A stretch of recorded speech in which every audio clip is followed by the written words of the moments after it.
Tobias's performance in the fourth quarter as his teammate. How pleased were you to see what he was able to do, helping you guys get to the victory? And then how pleased were you to see him show the kind of emotion and celebration that he showed afterwards?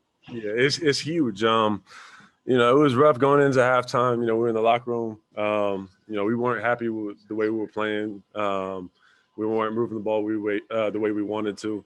But we changed our mindset and came out aggressive, and Tobias really took over.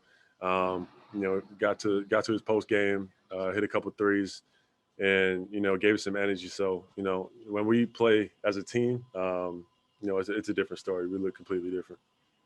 Tobias also said that you guys are really trying to hold it down for Joel while he's away and find any way you can to get these wins. How much does that resonate with you? How much is that a priority, and how proud are you of the way that you guys have been holding it down since he's been gone? Yeah, it's huge because when he does come back, you know, guys going to be confident in being able to play, especially, you know, when you have him out there. You know, we're going to be able to just, you know, play the way we've been playing, but with a little bit more experience, you know, more opportunities for everybody else out there. Thanks, Ben. Dan Gelston next. Hey, Ben. I mean, you know, you see Tobias, he yells, "I'm an all-star" after he scores the basket tonight. I don't know if you heard that. You probably did.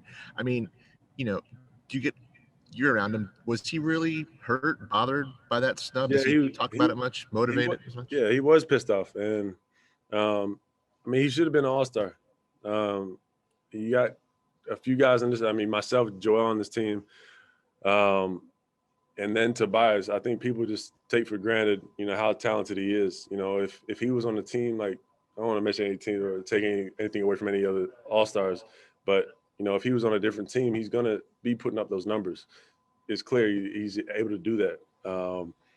But, you know, obviously it went the way it went. But he is. I mean, no matter what, to us, he's an all-star. He's one of those guys who can get it done. You know, go get a bucket. He's a big-time player. We have time for one more. It's going to be Vince Goodwill for Ben. Go ahead, Vince. Hey, Ben, I talked to Doc before the game, and he mentioned how you take the challenge defensively. You can basically guard, you know, every team's best perimeter player. With the rules being as such, is it a little more difficult, or do you just take a little bit of extra pride knowing that you can defend all these, you know, primetime players? The rules in terms of how it's not being able to touch guy, you know, you're not being able to play physically compared to previous eras. I mean, I try to be physical from the jump, just so when we get to that fourth quarter, they know, you know, they can't just call that stuff.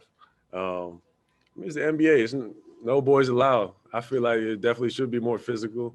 I mean, it takes away from, you know, guys who could really guard players.